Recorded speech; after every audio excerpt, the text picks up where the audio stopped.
బేల మండలంలోని స్థానిక తహసీల్దార్ కార్యాలయంలో రైతులతో జిల్లా ఆర్డీఓ రాథోడ్ రమేష్ సమావేశమయ్యారు.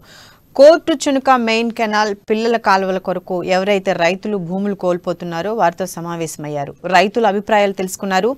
ప్రభుత్వ జీవో 2013ను అనుసరించిన పరిహారం అందిస్తామని స్పష్టం చేశారు.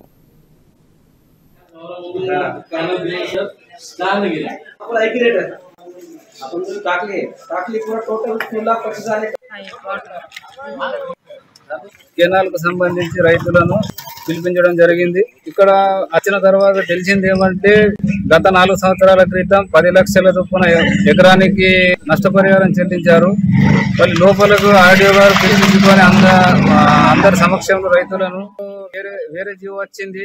దానికి 7,60,000 రూపాయల చొప్పున ఇస్తామంటున్నారు. ఇది రైతులకు బాగా అన్యాయం చేస్తున్నారు. రాష్ట్ర ప్రభుత్వం తెచ్చిన జీవన మరి కేంద్ర ప్రభుత్వం తెచ్చిన జీవన మరి ప్రతి సంవత్సరము ఒక చిన్న ప్లాట్ కొందామంటే ఒక 5 లక్షల ప్లాట్ తీసుకుంటే